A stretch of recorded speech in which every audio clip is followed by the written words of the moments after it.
अस्सलामुअलैकुम वरहमतुल्लाहि वबरकातुहू। कैसे हैं आप सब? उम्मीद है आप सब ठीक होंगे। आज जो हमारा क्वेश्चन है वो last question rape of the lock का बहुत इंपॉर्टेंट क्वेश्चन है।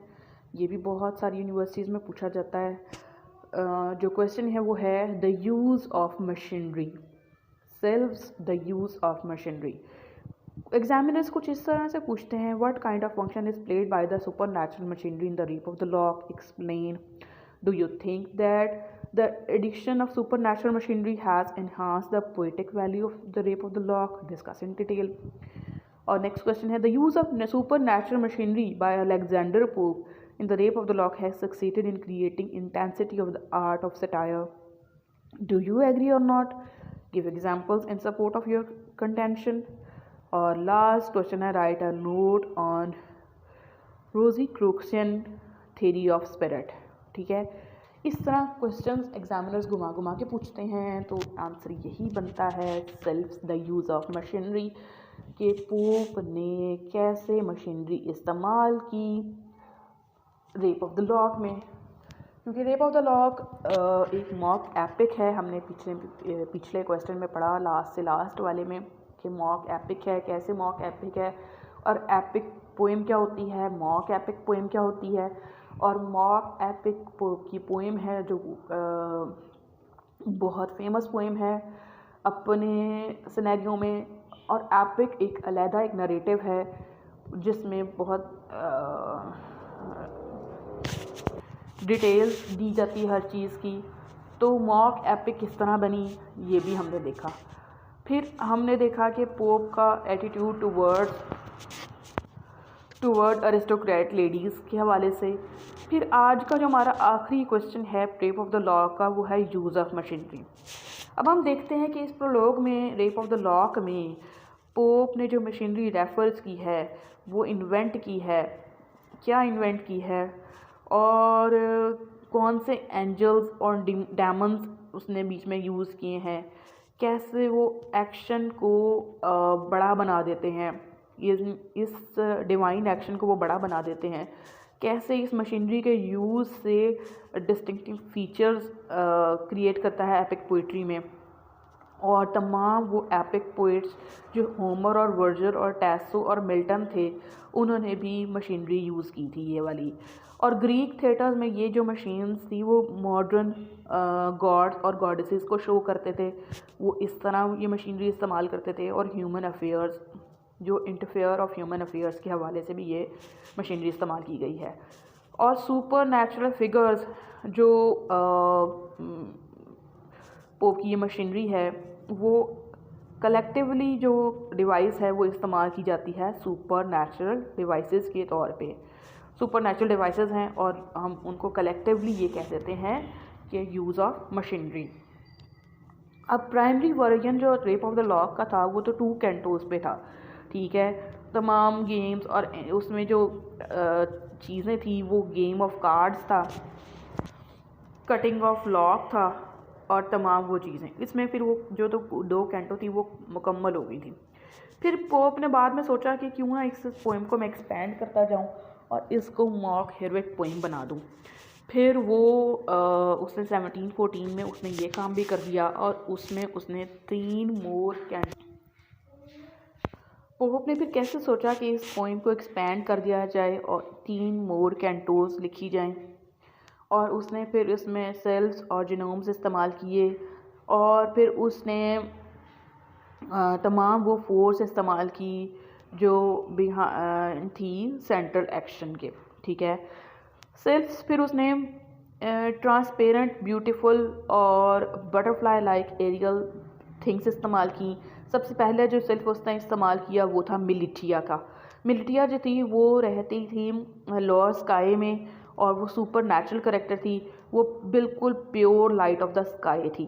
एरियल दूसरा हमारा बहुत ही इंपॉर्टेंट एरियल उसने इस्तेमाल किया, वो जो लीडर था गार्डियन सेल्फ ऑफ बेलिंडा का, और वो हीरोइन का लीडर था और गार्डियन था बेलिंडा का। और वो हम देखते हैं कि वो बीच में एक स्पीच भी करता है और फिर वो फैशनेबल लेडीज़ को वो ये बताता है कि तमाम फैशनेबल लेडीज़ जो होती हैं वो आफ्टर देयर डेथ ट्रांसफॉर्म्ड हो जाती हैं एक एरियल सेल्स में। अब जो सेल्फ का इनविजिबल शेप जो ये सेल्फ था एरियल, ये इनविजिबल था और शेपलेस एंटिटीज़ होती हैं, और लेकिन वो उनके अंदर ऐसे ट्रेड्स होते हैं कि वो जब लाइव्स उनको दी जाएं तो वो ब्यूटीफुल और फैशनेबल वुमेन बन जाएं। अब आगे हम देखते हैं द स्पिरिट्स ऑफ वायलेंट और scolding women rise upward in flames are known as salamanders और फायर स्पिरिट। कुछ फायर स्पिरिट्स भी हम देखते हैं, बीच में सैलामेंडर सेल्फ है, वो ईवल स्पिरिट है, और वो जो ये स्पिरिट है वो जो अब जेंटल नेचर के कुछ गुड स्पिरिट होते हैं, कुछ ईवल स्पिरिट होते हैं। जो सैलामेंडर था वो एवल स्पिरिट था, फायर स्पिरिट था, और जो एरियल है वो जो सेल्फ है वो गुड स्पिरिट है। अब इन गुड स्पिरिट जो स्पिरिट होते हैं वो तमाम चीज़ों से रखते हैं कंसर्न, एक माइंड से और एक फॉल्स मॉडेस्टी से, कि कहीं जो इवल स्पिरिट हैं वो गुड स्पिरिट्स पर, कहीं जो इवल स्पिरिट्स हैं वो बेलिंडा की चेस्टिटी पर हमला तो नहीं कर रहे। फिर हम देखते हैं कि वो पूरे ज़मीन का चक्कर लगाते हैं और देखते हैं कि किसी औरत के साथ को बुरा तो नहीं हो रहा है। कि फिर हम ये देखते हैं कि वो ब्यूटीफुल लेडीज़ को प्रोटेक्ट करते हैं मुख्तलिफ़ तरीक़ों से। फिर अब एरियल की जो स्पीच देखते हैं, एरियल की स्पीच जो है वो बहुत इम्पॉर्टेंट है। ये कि वो जो ख़वातीन हैं वो थिएटर्स जाती हैं, वो अम्यूज़मेंट पार्क्स जाती हैं, वो हैंडसम यंग मैन की आर्म्स में होती हैं और वो डांस कर रही होती हैं, और वो तमाम मैस्कुरेड्स कर रही होती हैं लोगों के साथ। तो उस टाइम वो तमाम ट्रेडिशंस को इग्नोर कर देती हैं, वर्च्यूज़ को इग्नोर कर देती हैं, और फिर जो उनका दिल है ना वो फैशनेबल वुमेन का जो दिल होता है वो टॉय लाइक शॉप की तरह होता है, लाइक टॉय शॉप्स की तरह होता है। कभी वो किसी जगह पे चली जाती हैं कि जो नोबल लेडीज़ होती हैं वो इन तमाम कामों के बाद वो उनका जो दिल होता है ना वो एक खिलौने की तरह होता है। वो कभी किसी तरफ माइल हो जाता है तो कभी किसी तरफ माइल हो जाता है, कभी फेस ब्यूटी के ऊपर माइल हो जाता है तो कभी बहुत ज़्यादा सारी मनी के ऊपर माइल हो। फिर वो ज़्यादातर जो लेडीज़ होती हैं वो अपने फेस ब्यूटी पर ज़्यादा टाइम स्पेंड करती हैं। टॉयलेट टेबल पे उनके ऊपर इतनी ज़्यादा सारे ब्यूटीफुल ऑर्नामेंट्स पड़े हुए होते हैं और मेकअप वगैरह, ज्वेलरी वगैरह पड़ी हुई होती है। वो अपनी प्रेशियस ज्वेलरी पर ज़्यादा ध्यान देती हैं और उनकी जो ड्रीम्स होती हैं ना वो ज़्यादातर इन्हीं चीज़ों पर होती हैं। फिर जब तक वो अपना ख्याल रखती हैं तो वो जो सेल्स होते हैं वो अपने ऊपर प्राउड फील करते हैं कि हमने इनका ख्याल रखा है, लेकिन जैसे ही वो फिसलने लगती हैं तो वो सिर्फ उनका ख्याल रखने की कोशिश करते हैं। लेकिन अगर वो नहीं, जैसे हमने यहाँ पे कुछ कोटेशंस भी देखी हैं कि जो कैसे जो सेल्फ थी वो असिस्टेंट कर रही थी बेलिंडा को उनकी ड्रेसिंग में, उनकी ब्यूटी में। और वो प्लेजेंट बोर्ड पर जब जाती है प्लेजेंट बोर्ड पर जब जा रही होती है हैम्पटन कोर्ट पे कंपनी करने के लिए, तो वहाँ वो एक गलत ख़तरा महसूस करते हैं, तो वो उस टाइम उसकी हिफाजत करने लग जाते हैं। फिर जो एरियल होता है वो मदद करने की कोशिश करता है बेलिंडा की कि वो किसी तरीके से उसकी जो है चैस्टिटी को बरकरार रखे, पर वो ऐसा नहीं कर पाता। और जो केव ऑफ स्प्लीन, हम अम्ब्रियल को देखते हैं, वो केव ऑफ स्प्लीन में जाता है। वो कहता है कि अभी इतना शोर नहीं मचा जितना मचना चाहिए था एक लॉक को कटने में। फिर उसके बाद हम देखते हैं कि इन तमाम इंट्रोडक्शन जो मशीनरी को पोप ने इस्तेमाल किया है, सम क्रिटिक्स कहते हैं कि ये तो अननेसेसरीली थिंग्स थी, लेंथी और बोरिंग और आर्टिफिशियल पोइम को बनाने के लिए की गई। लेकिन कुछ क्रिटिक्स कहते हैं इससे पोइम मोर इफेक्टिव बन जाती है। हम क्रिटिक्स की राय देख लेते हैं।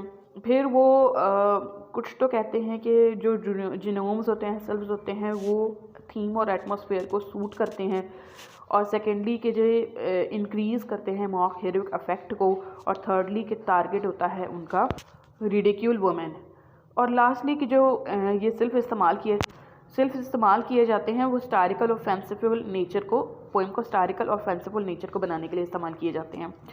फिर हम लास्टली इसको सम अप करते हैं कि जो यूज़ ऑफ मशीनरी है वो श्योर प्रूफ है और आर्टिस्टिक एक्सेलेंस है पोप का। जी होल्डन कहते हैं it's pope use of this made the poem signal success. और विल्सन नाइट कहते हैं कि these light of militia of lower sky increase the dramatic suspense and therefore story depth. ठीक है, ये तमाम हमारी डिटेल थी सिल्फ्स के बारे में कि कैसे पोप ने यूज़ की सिल्फ्स को, मशीनरी को, कैसे पोप ने मशीनरी यूज़ की, अम्ब्रियल, एरियल और केव ऑफ स्प्लीन और तमाम वो सैलामेंडर और मिलिटिया, ये तमाम मिलिटिया जो हैं ये तमाम के तमाम सिल्फ्स थे वो पोएम को इन्हांस करने के लिए यूज़ किए गए थे, पोएम को ब्यूटी देने के लिए यूज़ किए गए थे और पोएम को एक मीनिंगफुल बनाने के लिए यूज़ किए गए थे, फैंसीफुल बनाने के लिए यूज़ किए गए थे, हिस्टोरिकल और नेचर बनाने के लिए यूज़ किए गए थे। ठीक है, तो ये था हमारा रेप ऑफ द लॉक, ये था हमारा अलेक्जेंडर पोप राइटर जो आज मुकम्मल हो गया है। नेक्स्ट कौन सा होगा ये तो अगली वीडियो में ही पता लगेगा। जॉन डन, उम्मीद है कि जॉन डन इंशाल्लाह शुरू करूँगी, तो अपनी दुआ में याद रखिएगा, ख्याल रखिएगा।